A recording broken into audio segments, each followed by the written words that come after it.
Fantastic. Hello, everybody. Hope everyone's got their drink in hand. Thank you to WaterAid and to the Conduits for bringing us together on this chilly November evening. Thank you to you all for being here, and of course to the panelists. There is going to be an opportunity for a Q&A towards the end, so while we're chatting away, get your questions at the ready. This is an incredibly exciting event at the start of an incredibly exciting week, with COP28 in Dubai from Thursday. The climate crisis is, without a doubt, one of the biggest threats we face, if not the biggest.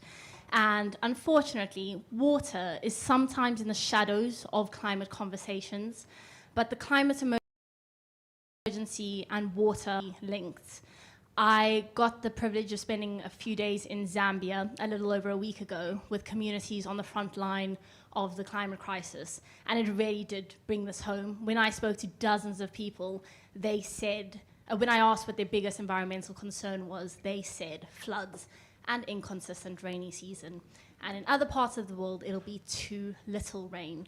So for millions and millions of people, they are feeling the effects of climate change through water. So it's clear that adaptation cannot be an afterthought, frontline communities cannot be an afterthought, and water can't wait.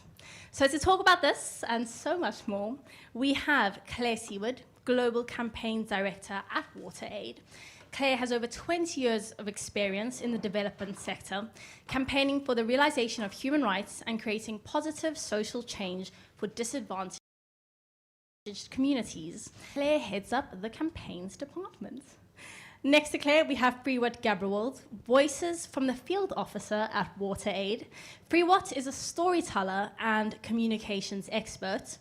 Freewat works closely with communities, particularly in Ethiopia, that WaterAid is reaching out to in a bid to empower and help them tell their stories. And next to her, we have Sharon, or Dr. Sharon Fitzgerald, senior partner at the law firm DLA Piper. Sharon has experience advising public and private sector clients on major infrastructure projects and a range of complex commercial contracts across a variety of sectors.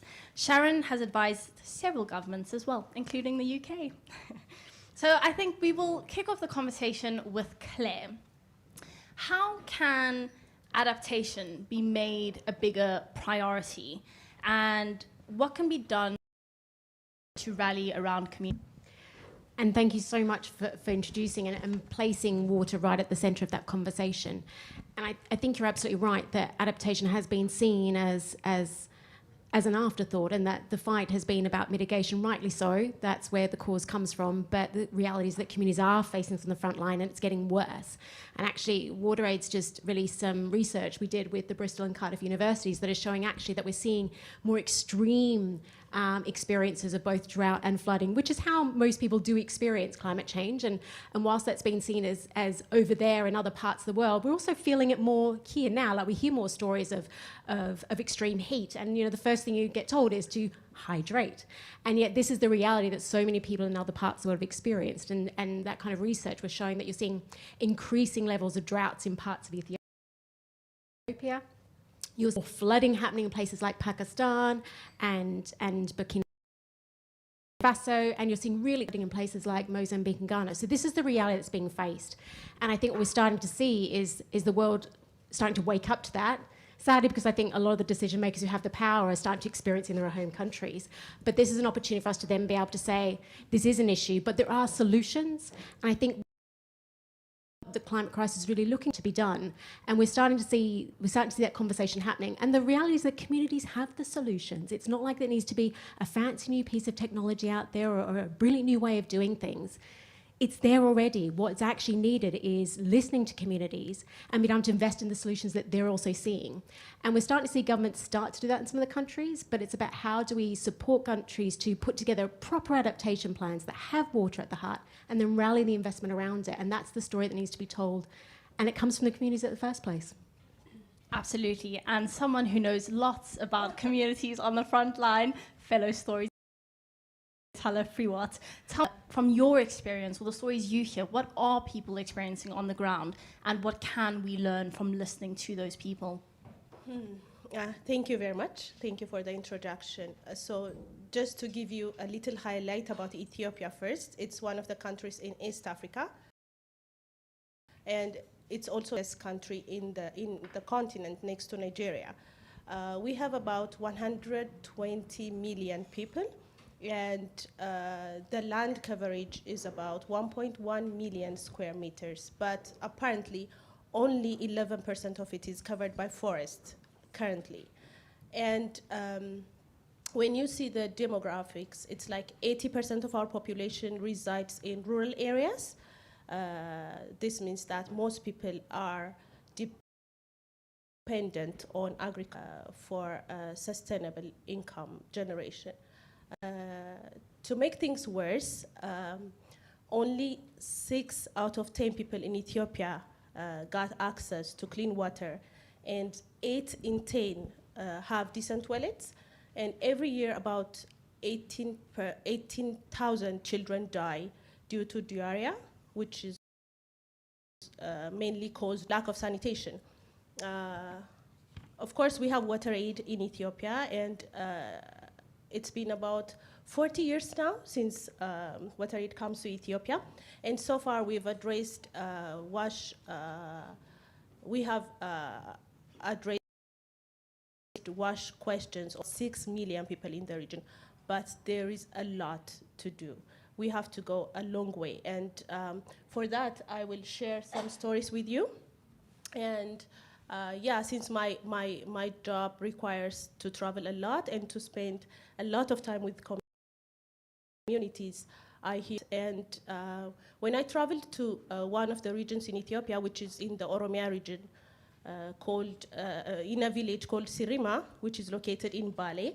And if you see this place, it's very beautiful. There are like so many World Heritage sites in that region, including the Bale Mountains and the Sofumer Caves. But these people live in a very deserted area, especially the village Sirima. And the girl that I met is called, this girl, her name is Saido. And by the time I met her, which was like 2 years back, she was 16 years old. And I met her while she was collecting water from this river. So Saido sadly never had a chance to go to school because collecting water falls on what she does every day. And it's not only a task, but she has to spend 8 hours of her day by collecting water. 4 hours going to the river and 4 hours back to the house. You can imagine how tiresome that can be. And she is the eldest in her family, so she wants her youngest siblings to go to school and sacrificed her life like to stay behind and lack education. One of the things that Saido wishes to do is to go to school like any other child or like her siblings. But she couldn't do it last year as well because the water source, which was only about 4 hours away from their houses fire, so they have to walk for another 1 hour extra, which is like 5 hours to get to the water source. So her dream of going to school is becoming like, not becoming a reality because of this. And as we thought, of course, climate crisis is a water crisis, but it's not only like affecting people not to have clean water, but also it's affecting their lives. Like, for example, this girl, if she never attends to school, then what's she going to be in the future? It's like, you can't see her future. But again, we cannot say that communities do not know like what to do to become resilient. As Claire said, they have their own ways of doing it. And for example, in another village, which is in the Amhara region of Ethiopia, I again met Yeno. He is a very hard-working farmer. He works day and night under the crouching sun, and he works with his grandchildren like to accompany him whenever he does his farm work. And by the time, okay, the rainy season in Ethiopia starts in June and in September. That's the regular rainy season. So starts from September to June, it's sunny most of the time. But I met Ayeno around March, and apparently unexpected rain happened during that time. And yeah, this is Ayeno and his grandchildren. Apparently, he planted tomato plants, but the heavy rain destroyed it. And by the time I visited him, he was unplanting the tomato trees. And you can see how I was more frustrated than him when I visited him. And yeah, I mean, he had his own way of coping with that change, with the unexpected rain. Because when he was unplanting the trees, I asked the tomato plants, I asked him what he's going to do, and he said, "I'm going to plant beans now." He always has plan Bs. This is like their indigenous and traditional way of coping with such kinds of changes. That's a hugely inspiring, powerful story. Thank you for sharing that. Sharon, I think I feel what says there is, and I imagine a huge barrier is legislation and regulations. So maybe you want to tell us a bit about the role that plays. Thank you very much, and good evening, everyone, and just fantastic stories from Pre-Watt, and thank you to Claire. My sort of journey as a lawyer started a long time ago. My first water project was a glamorous sludge treatment project. Go into details of that, but I've worked on utilities projects, looking at water infrastructure. But I think where the role that law and regulation can play really hit home for me when I was working for the government in Afghanistan. So I was doing that right up until the return just a year or two ago. But what struck me was that in terms of getting investment into Afghanistan, very often the blocker was the fact that particular laws and regulations weren't in place. So if an investor is looking to come into a new jurisdiction, they'll be looking at issues such as disputes, what happens with profits, do they need, does there need to be establishment of a company, all of these different issues before you, issues, before you then get into the regulatory controls. So in Afghanistan, the work there taught me that to get investment flowing, there just needs to be work done to the institutional environment. So for climate, and I've really sort of focused on that now, I can't really think about there being an infrastructure project unless that infrastructure project is there to support a country realise its NDC. So in applying the lesson of Afghanistan, I've been looking at what needs to happen for climate projects to flow. And no pun intended, in the context of water, there's not only institutional investor laws that will be required, but also laws relating to water regulator, how are tariffs set, are there water quality standards, are polluters penalised, all of these very important things. So what I've learned again is that each country in the world is in different stages of development, and what we really need to be doing is sharing our lessons learned, what works well, what doesn't work. It's not going to be the same for every country, but I think so what I feel really passionate about is just do together in terms of getting that investment climate right, because it's not just the wonderful work that WaterAid does that will move towards meeting all of these climate projects. We need to get private sector investment in there. That's where the law and regulatory part comes in. That's all really exciting, and we're going to definitely loop back to that. So once we slash the red tape, and or when we have solutions in place, that seems like the dream combo. So to go back to something that you said, Claire, you said that communities have the solutions, and FreeWatt, you said communities have the traditional knowledge. So what can we do to amplify these voices, scale up the approaches? If the solutions are there and the communities know what's right for them, where are things maybe falling short? So when you ask that question, I think about one of the programs that WaterAid has in Bangladesh, which is all about women's empowerment and entrepreneurship. And it's basically a community of communities who live on the edges of the mainland. Waters become very saline, because as they get floods, as water's rising, it contaminates their water sources. And it's an amazing project where WaterAid has basically come in and provided the capital to produce what's called reverse osmosis plants. Not particularly technologically savvy, but it does the job in a really sustainable way.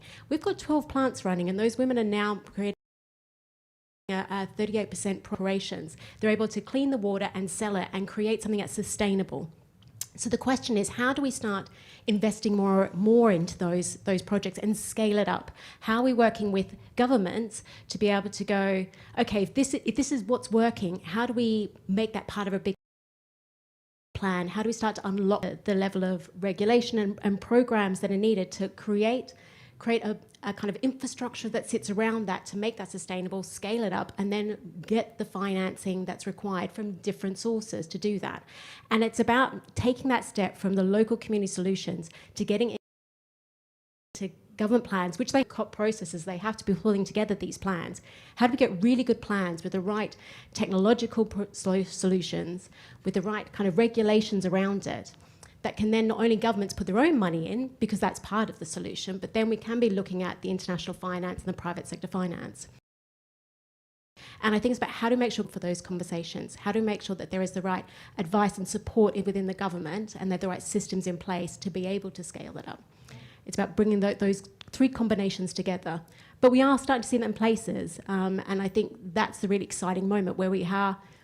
I feel like the adaptation world has been a field of poppies that has so much potential. It's now about honing in on a couple of those areas where we're seeing progress and really rallying around it. And I think that's where the exciting moment comes, when we can bring all that technology and energy and effort together. I think often, so climate change exacerbates inequality, and so very often women are worse affected, as FreeWatt showed. So maybe FreeWatt, you can maybe talk us through how do we bring women to the heart of these conversations and make sure that their ideas, their solutions are being heard? That's a great question. So what WaterAid does in Ethiopia or in any other country programs is bring communities in front and involving them in decision making, as Claire said. So for example, in Ethiopia, we have this water committee associations, and as much as possible, we try to bring women in front and give them a role, because communities have solutions to do is to enhance them and to support them on some level.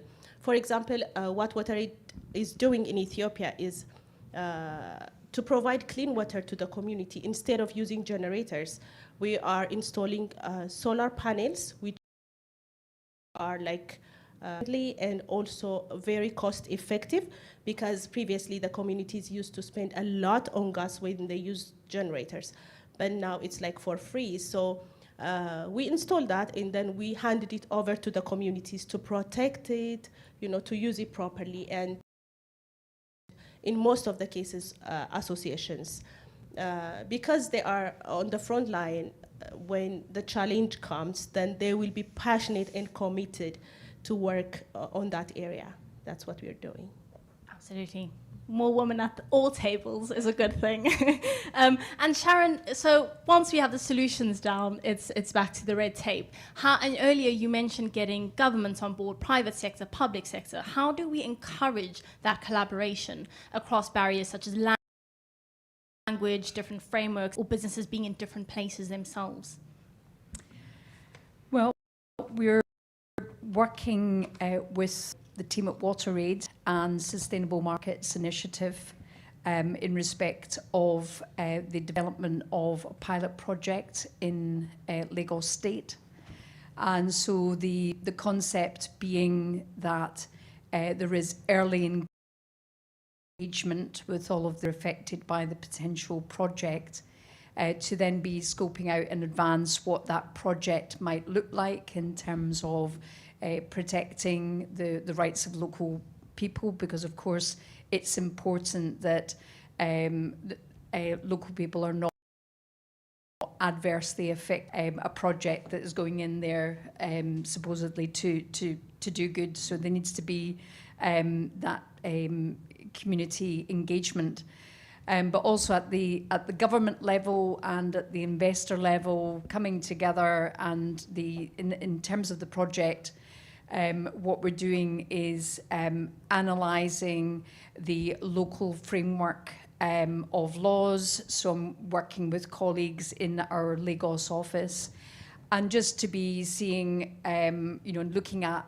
an international investor benchmark, to be understanding what, if anything, needs to change in the underlying legislation or regulation in order to have the investment flow.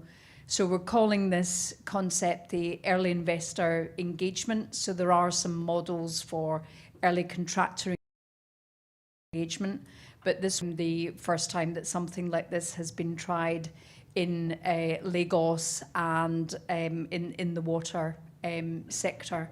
So we're looking to work collaboratively with all of the stakeholders so that we can get something in terms of the project which is investable. Tim from WaterAid leads up the SMI task force on water, and it's Tim's colleague Kate Hughes who's is leading that Lagos initiative. Actually, what we want to be able to do is by working up the model and demonstrating how the model can work in Lagos, then that can be rolled out to other water projects in Nigeria and then other water projects across Africa. So there isn't a one model in terms of every jurisdiction has its own laws and regulations, but with each project we will learn more so that for the next project that's up, we will be able to refine what we're doing and make it easier to actually get projects to market quickly. You said the word benchmark there, which got me thinking. What are some of the, and this is going to be a question for all three of you, what are some of the indications of progress that you look out for? Because I think sometimes being in the climate space, it can be a bit doomy and gloomy. What to show that climate adaptation measures have been effective, are doing good? What gives you hope? What do you look out for to show that you're on the right track? I think we've got a long way to go in the journey. I think the fact that COP has only had a water day 2 years ago, and water was only mentioned for the first time in any COP text last year, which just shows how absent such a critical part of this process has been. It's like a first chink of hope, and it's really, we've so far to go to build on that. So I think at the kind of global conversation level, okay, it's starting to be mentioned, but what are we seriously going to be doing? What is the actual commitments that we're seeing coming through from different governments, from business, to really take the start of our conversation through to being a central part of an adaptation solution? Water is such a big, so for me it's going to be about how we track that journey on one level. But then that's just statements, right? Then it becomes about so what? So how is that then translating into plans and financing, and we're actually seeing change at community level? There is a big journey for us to go on there, but it also doesn't have to take another 40 years for us to do that. And we can be accelerating it through some of the programs we're seeing. But for WaterAid, it's not just about the international level commitment, it's about what are we actually seeing on the ground and seeing that track through. And what about you, Free? What signs do you look out for to show a project is effective? Yeah, I'm going to speak from the community. So unfortunately, these people do the least to the changes in climate, but they have been like affected the most these days. So for me, what I desire to see is to build a community which really is climate resilient, because whether we like it or not, it's coming, it's going everywhere. Climate change is happening everywhere, and it's affecting like people living in the UK and they're living in Ethiopia, which is like, you know, very far from each other. But yeah, as I said, the people in Ethiopia are the most vulnerable in terms of you know, development or financing or so many things. So for me, it would be like exceptional, these communities becoming climate resilient. And as Claire said, one of the ways, and most and best way to do that is like supporting these communities by providing wash facilities which are climate resilient, inclusive, and up to the standard. Absolutely. You, Sharon? Well, I think if it's really in seeing some of these projects that we're talking about actually going into construction. And in an ideal world, we would be sorting the laws and regulations out. Then we would be, you know, having feasibility studies, procuring projects, and then we would have the construction. But we just don't have enough time to be doing all of that sequentially. So I think for all of us, there needs to be a bit of a leap of faith, and that's where the collaboration comes into play. So, you know, in my ideal world, my sign of success would be in seeing the Lagos Water Accelerator model replicated in other jurisdictions with investors and governments and community, and working out solutions to how these projects can be basically constructed at speed and at scale. So I think that's where it's deeply frustrating to all of us to be talking about what needs to be done when what we need to see are the actual examples of case studies where we've delivered on what we've been talking about. And on that point, businesses, government put out press releases, and there's a nice big number that gets picked up by the press. But I think between the global north and the global south, because fine, there's big announcements and that is progress, but that doesn't always trickle down to where it needs to go. So it would be great to also hear from all three of you. How do you build and reaffirm trust between the global north and the global south? I think you said it really well when it's about how are governments in the global north showing up for communities? Like at the end of the day, what are they actually dispersing in terms of money? We hear a lot of commitments, but what actually are they delivering, and how are they doing this sustainably, and how are they doing this over a period of time? This can't just be 1 year effort and then you move on to another juggernaut. Like, it's going to be about when we're seeing this consistently raised, when we're seeing communities in the room with these governments and they're asking the questions and they're providing the answers.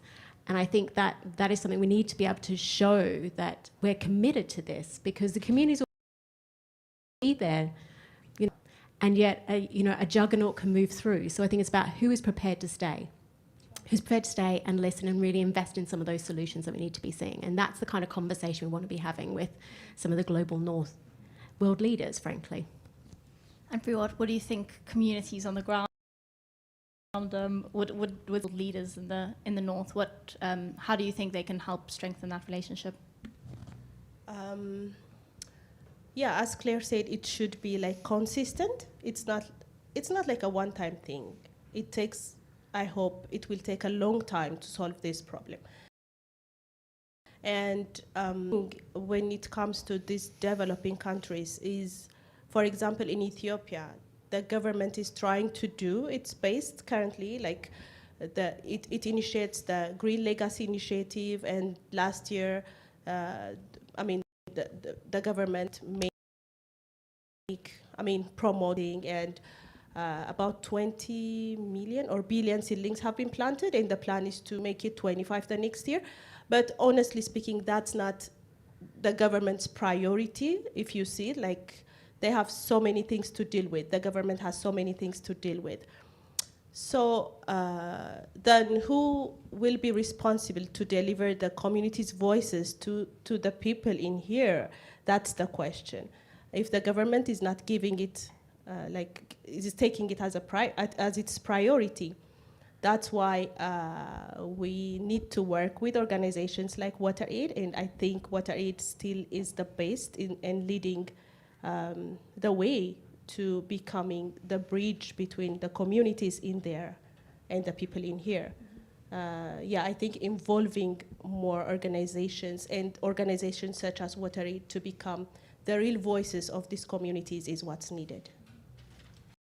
And to a lady who's often been in the room with governments, Yeah, what can they do? Yeah, well, it's quite hard because sometimes depends if it's a reforming government, and you can, there's quick movement in terms of the legislation and the regulation and finding ways around blockers. So, for example, in Lagos, the government can, under the terms of their law, have any underwriting of liability. So it means if there's an investor coming in and the government doesn't do something that they're supposed to do under the contract, then there's no government-backed guarantee for that. And so, try as we might, it may be that Lagos state legislation won't change that.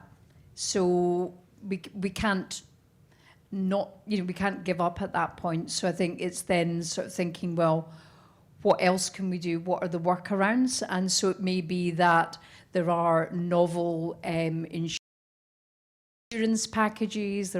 So in some respects, it's the solution in my mind isn't just that governments are doing things. It needs to be the private sector coming in there as well.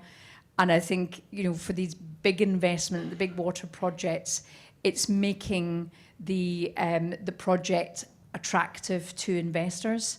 So it's not to say that the government, or the communities roll over, but at the same time, can there be some way where everyone gets what they want and they need from the project, so that there is an incentive for everyone to be on that project. So some governments may deliver more, others, we could be waiting for a while, in which case we need to come up with some other workarounds and solutions.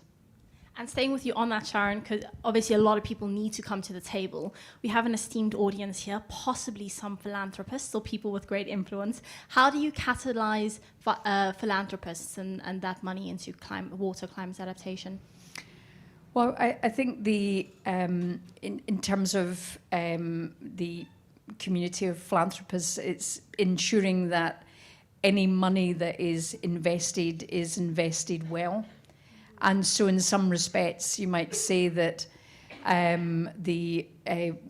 philanthropy might be more for some of the smaller at-scale projects, but equally, if philanthropists are coming in with governments on some of these big projects, where we're looking to do things at speed and at scale, then the investment from the philanthropists could actually be the key to be dealing with some of these guarantee issues, for example.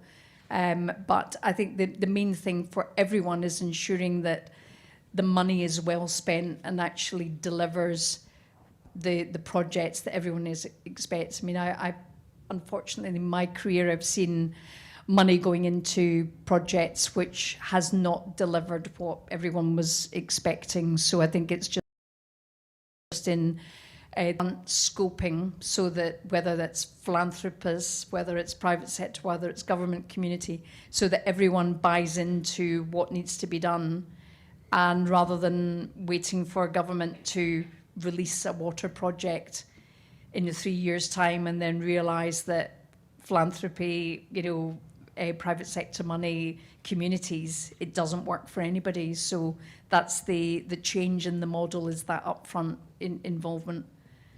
But I think there's a big role for philanthropists as well as but it's everyone together, because there's so much money that is needed for all of these projects. Absolutely. And technology and innovation is one thing that costs a lot of money. Claire, that's something you mentioned earlier. And Pre-What, you mentioned traditional knowledge. So maybe you both want to talk a bit about how we can take innovation, technology, a bit like AI, and merge that with traditional knowledge and the opportunity that technology and innovation creates for climate adaptation, particularly for water. Yeah, and I think just to build off the philanthropy point, I think this is where philanthropy actually has a really exciting. It's that kind of conversation that can trial things, can play with ideas, and then how to scale it up. And this is where it's a really exciting opportunity to bring together traditional knowledge with some of the more, the kind of more engineering side of the solutions, and bring the two to work together. Things like the Bangladesh plant, where you have a reverse osmosis plant, quite an engineering solution to sit alongside women who know what they need to be doing and how to be able to sell and sustain a water supply. And I think that's where you can bring together those kinds of really exciting bits of, okay, so here is the bigger scale of infrastructure that can be complementing what communities are doing, and bring that up to scale. And that's the kind of thing where I think you can, that's the kind of work that needs investment to build a wash system that's sustainable and that can grow. And I think that's how we can bring together the technology around harnessing those opportunities, and then really investing it and bringing that technology to sustainability. But Free, what you might add to that one? No, I don't have much to add. I mean, you said it well. Like some examples on what we really are doing on the ground is, for example, in Ethiopia, there are like some communities who keeps their cattle in the house so that the cattle don't go out and graze the land, and because it was causing soil and land degradation. So in another way, this means that these people are doing, they're protecting the environment. They were only thinking about the land because they are so dependent on the land, as I said, because they are farmers. But then we find out that they're also protecting the water sources when they do that. So what WaterAid did was we introduced water harvesting, basically harvesting. So that's when the technology comes, like following their footsteps. As I mentioned, we've been using, the government has been installing water pumps to pump the water from the water source to the reservoir, but it was a gas and generator. So we're changing that to solar panels.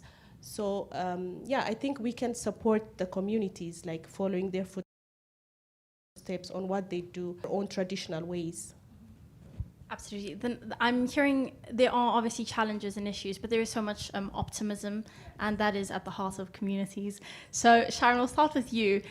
Get your questions ready, because we will soon turn to the audience, and I will soon ask you all a question on COP. But before we get to that, a magical genie lamp that could grant you one wish in relation to water, sanitation, hygiene, what would you want to solve? Well, I think the thing that I would love to be doing is just to be, government perspective, making it as easy as possible for governments to procure water projects. So if there was a library of model laws, model contracts, model procurement documents, rub the lamp a couple of times. I've got a couple of wishes here. That's okay, we'll allow that. But having that support for ministries of water, for state water companies who are looking to be coming up with ways of better managing their water.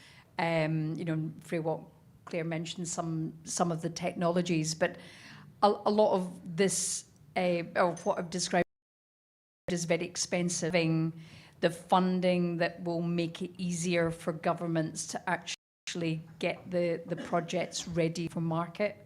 And so it's having some of that technical expertise, financial expertise to be supporting while some of the pilot projects go through.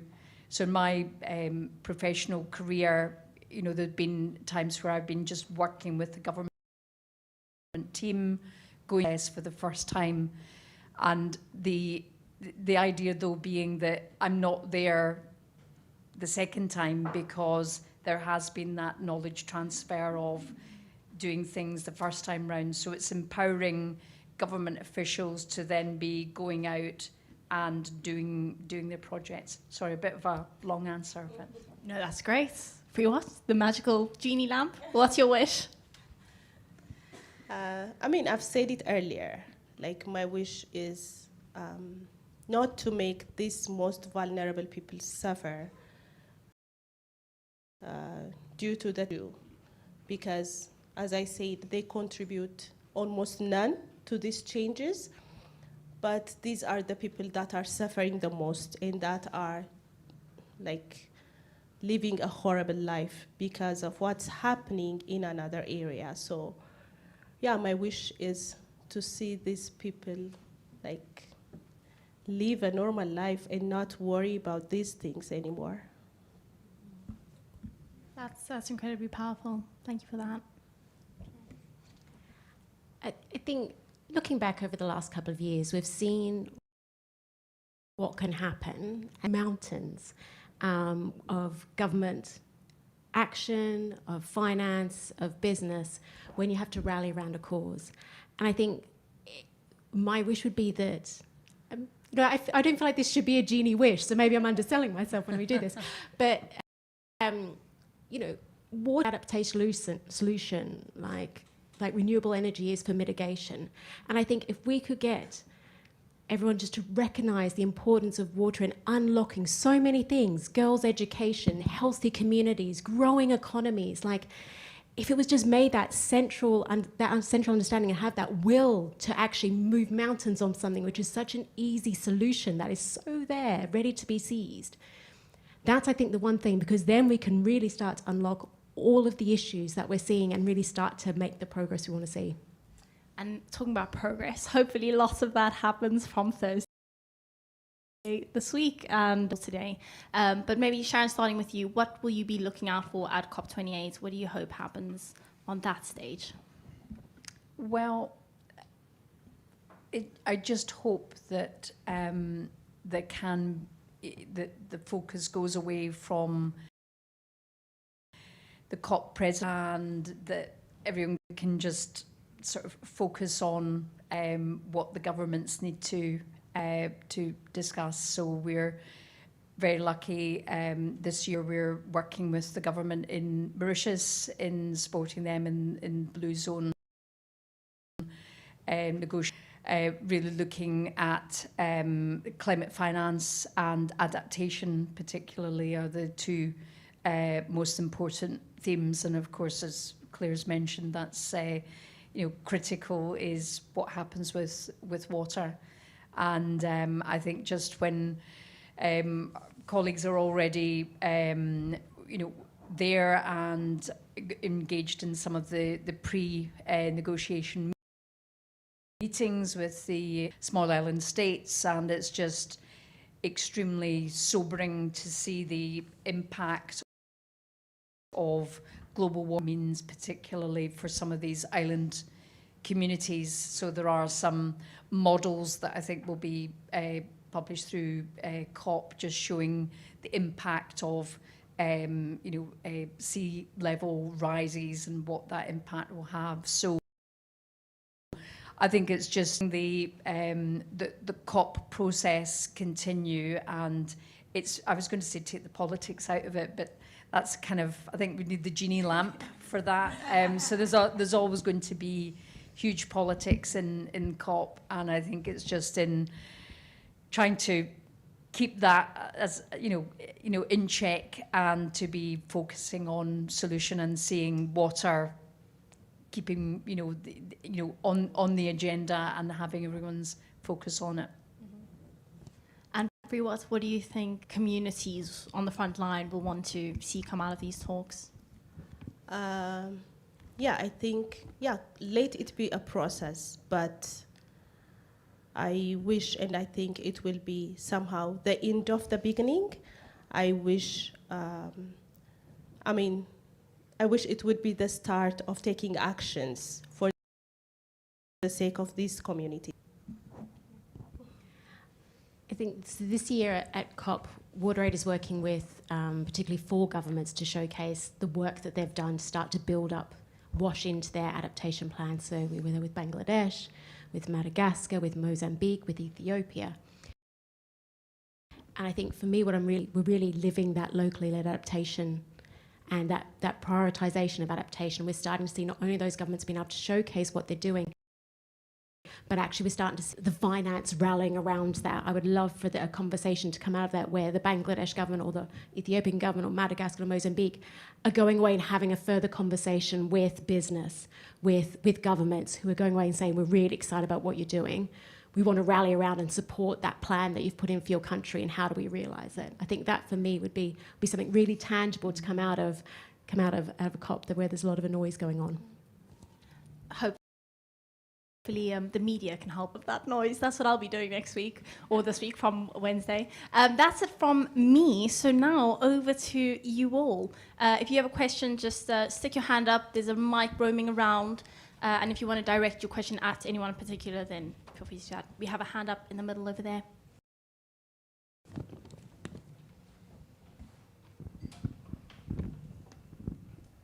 Hi there. I work with people in the Tigris and the Euphrates region, quite a water challenged region. And just on regulation and law, there is really powerful international law, stop water going across country boundaries. And so the question is, what can be done to improve the regulation, basically, of the regulations that are already in place that are currently causing so much climate water trauma in that region of the Middle East. So I don't know if I should name names, but it's Iran, it's Turkey, it's just all around. Everybody, obviously we're all selfish people and we all just want the water for ourselves, but they're busting international water regulations every day at enormous scale. So much in the regulation side. I'd love to hear what more might be done, what might be the area to look at in COP, where that might be addressed. Starting from something scratch, it's just starting with what we have already. So, thank you. And I suppose in the example that you mentioned, I think the key challenge is really in the enforcement of international law and how, in particular jurisdictions, the governments respect those international laws. So that we would like to think that at COP, the purpose of COP is for those governments coming together, but there are just certain parts of the world where it's very difficult to get those governments to agree, and there can be those enforcement mechanisms, but how well they can be put into play, I'm really not sure.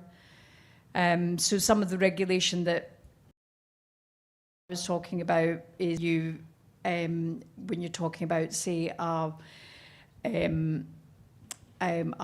sort of projects that are within a nation's boundaries, but the point you mention is that water doesn't respect national boundaries, so inevitably projects where there will need to be intergovernmental a sort of collaboration. So I'm not sure for the Euphrates example what the solution there might be, but that I know that in certain of the jurisdictions in Africa, there are some governments that are coming together, and there is the UN high-level panel which is looking to try and bring those governments a bit closer together so that it can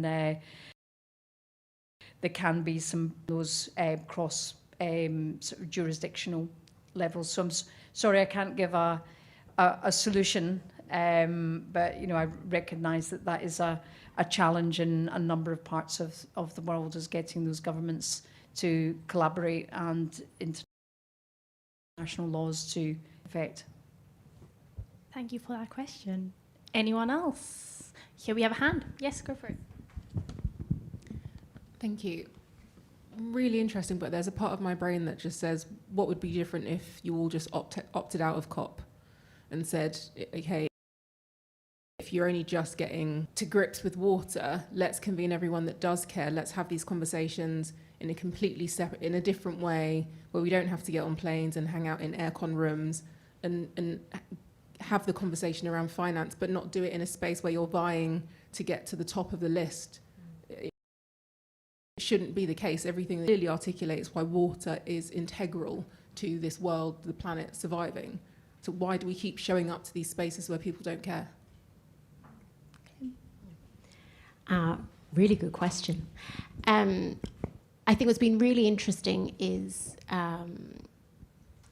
I think is one of the few places where you can bring together the range of actors that need to be together, and it's a crowded space. I totally get your point, but it is one of the few places where you can get the government, the range of actors in a room to be able to have conversations, and you can have those spaces do exist within a COP space. So to be able to foster that conversation, I think, is a really important place.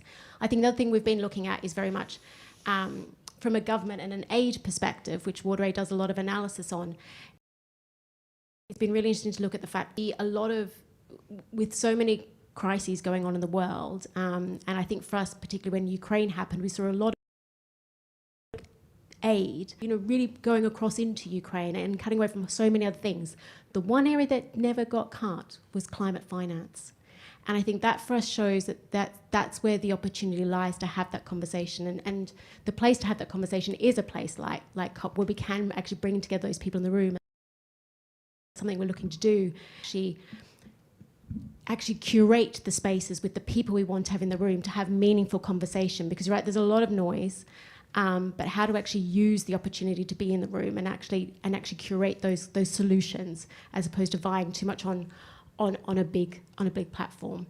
I think the other thing we're finding is that we're reaching out a lot more now to like-minded people. I think what's really exciting about from a WaterAid perspective is we're really starting to reach across the water divide, so working a lot more with the likes of those who work on biodiversity, on nature-based solutions, as well as water, sanitation, hygiene. And these are the places we can come together and go, an interest in water for a different reason.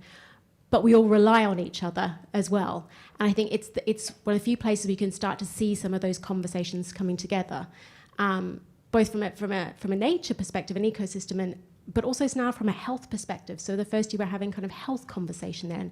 And this isn't how it should be, but I think a lot of the kind of development sector is very siloed. We have our water conference, and then there's a health conference, and then there's a food conference.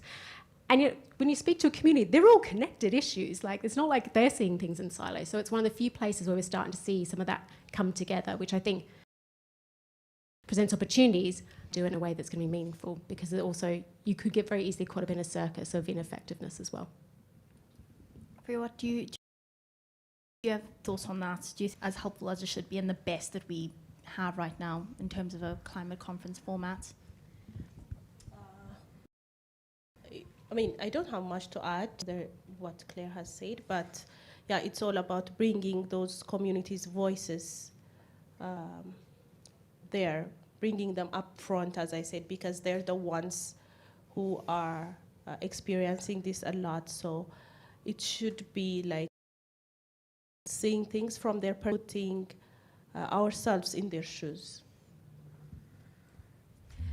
Yeah, I would really say, in answer to your question, that it's more important what we do the rest of the year than what happens at COP. But Claire's right in terms for engagement with the finance with governments. So I think it's doing what needs to be done in terms of the getting some projects or finance going at COP, but rather than just saying, oh, I've ticked the box and now I can not think about this until COP comes around again. I would be embarrassed sort of being here next year. Actually, maybe I'm inviting myself back. If we can't be talking about what we've actually been doing over the land, that wouldn't be, oh, I had a drinks reception at COP and a lot of nice people came along and we had fun. It's in showing what can be done in a short space of time, because it's we just don't have the time available to be navel gazing on this. So yes, I will be at COP. There will be some drinks receptions, but more importantly, it will be the work with Mauritius, our work with Lagos State, and just that engagement in terms of how can we get these, and it is like trillions of dollars. I mean, it's mind-boggling how much finance is needed.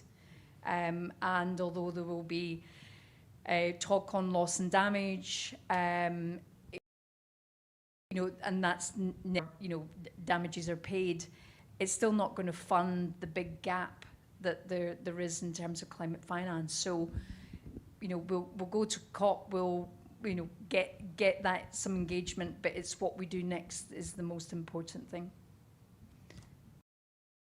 Fantastic question. Thank you very much. Yes, we have a hand up over there. The mic's coming over.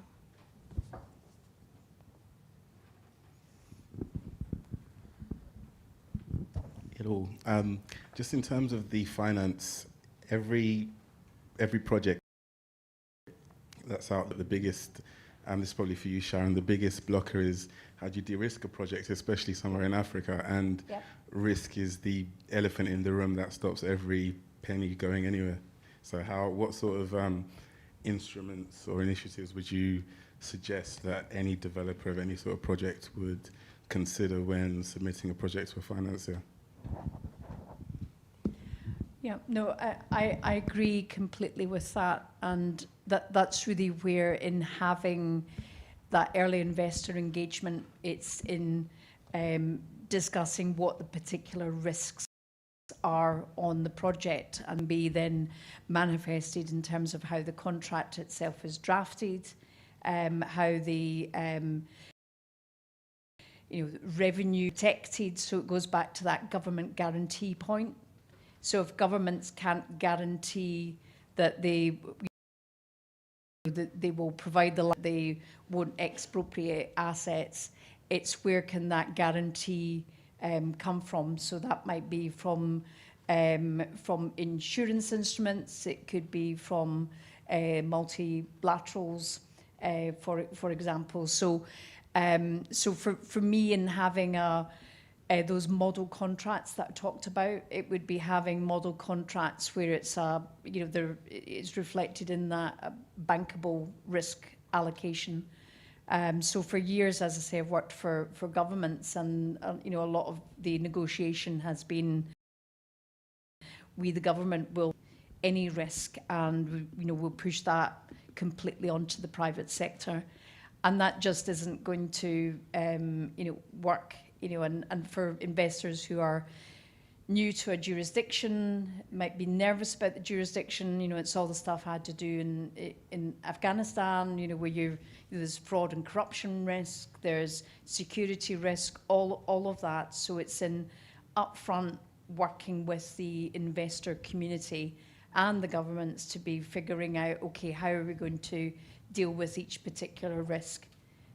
So hopefully, we with some of these pilot projects, we can then say, okay, this is how we dealt with force majeure, or this is how we dealt with security, or there wasn't an independent water regulator, so we were able to some sort of independent audit of water supply.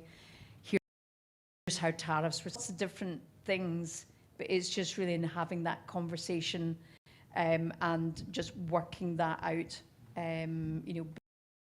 Before the project market, formally have the project actually is earlier to the market, and the project is about finding the right investor for government to work with so that the project is a success. Do you want to come in? Yeah, I think just to add to that, which I thought was a great explanation, is and this is part of the Lagos work that Sharon's working with us on, is WaterAid's really trying to unpack that conundrum at the moment, because you're right, it's a big issue.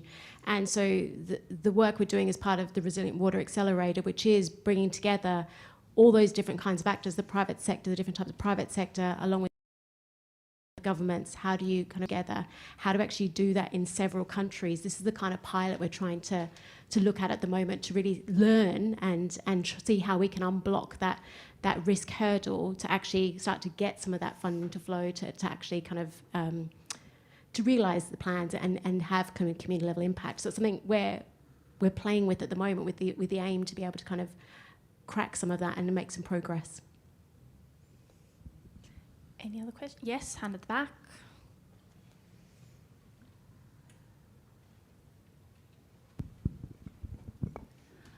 I just wanted to ask, kind of off the back of even a Water Day, 2 years ago, and a resolution on water a year ago, what do you think that's a failure of? Because I think in terms of what people perceive as the environment around them, water is obviously a huge part of that, and also, charity work in that sector has always been huge.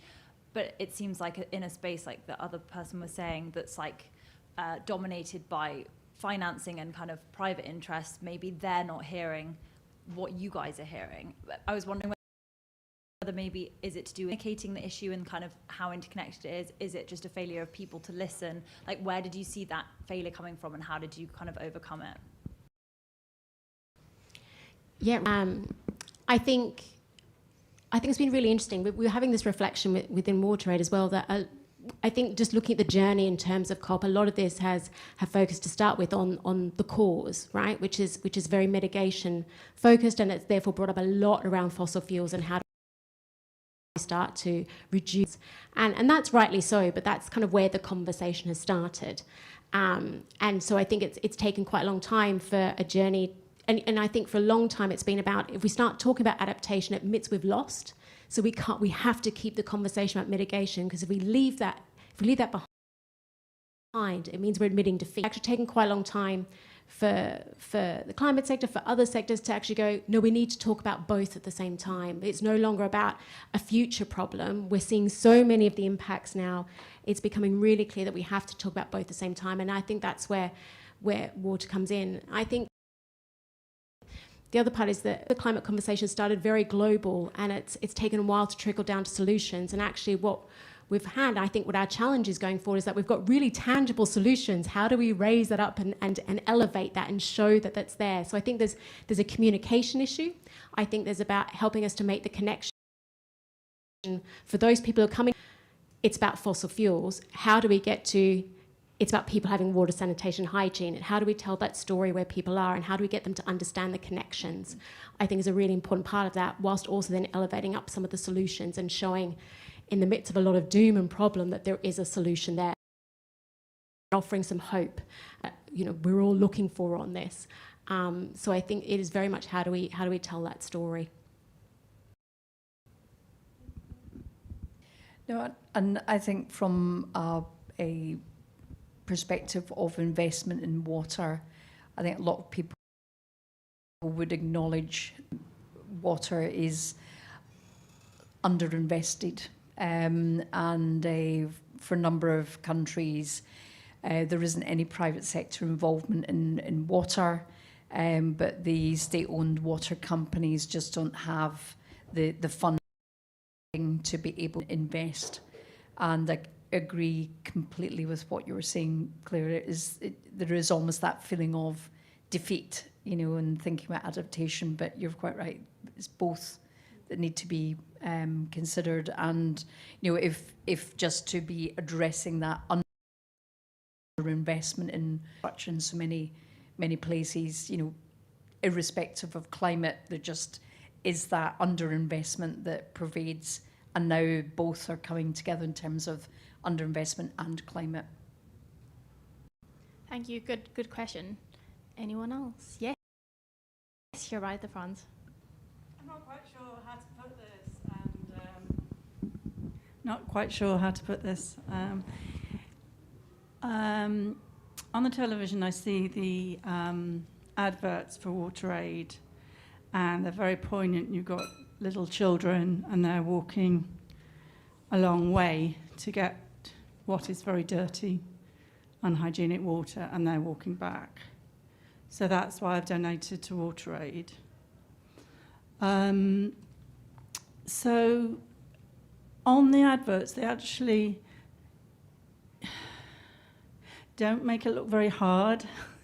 They, you get this nice well being built and the water's coming out.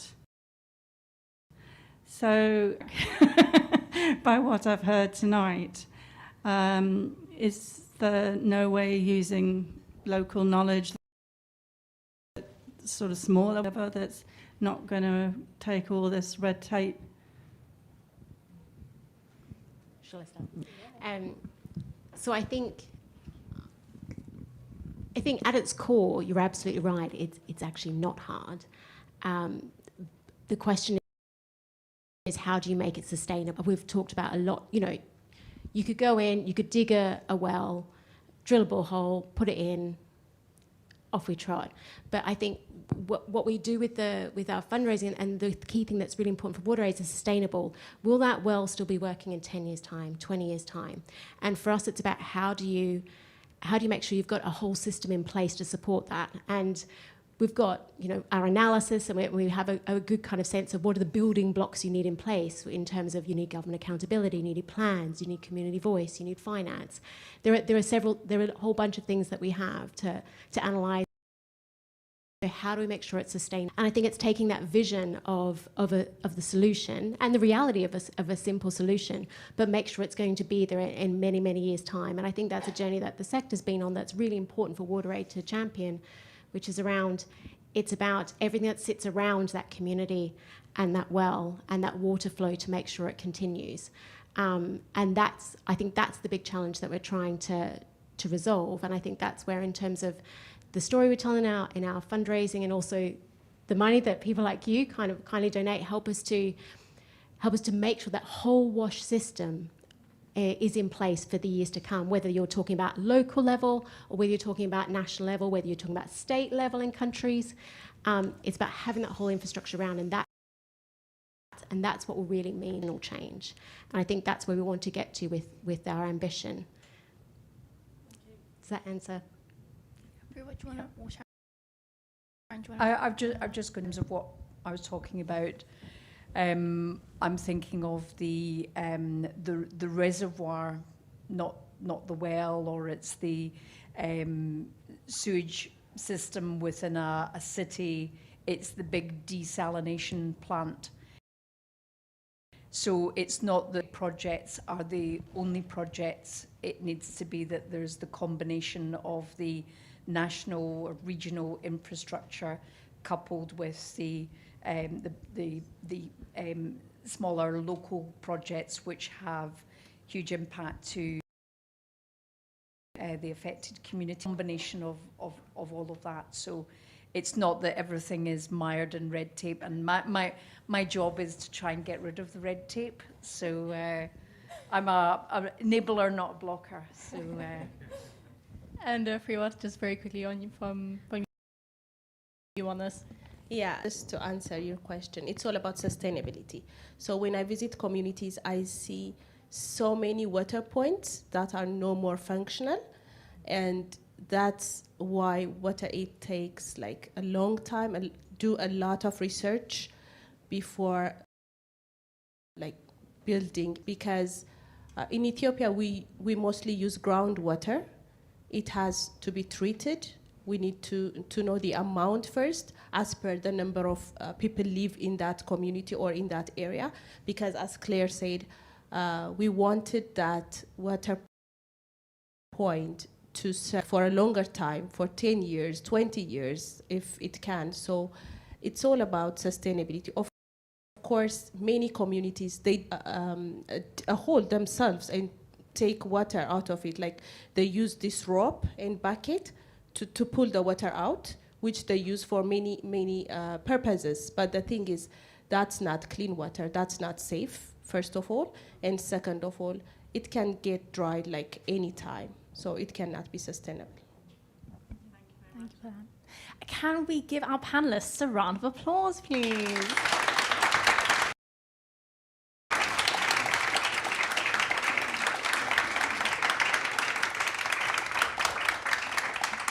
And a very, very quick summary from me. I think adaptation needs to be a bigger priority, 100%. It's clear that communities have the solutions, so we need to listen to them and amplify their voices. Dare I say, slash the red tape. Improve legislation and regulation. And thank you all for being here. Thank you to WaterAid and to the conduits. I think there is some time to mingle and network, so enjoy and have a good COP for those involved in COP.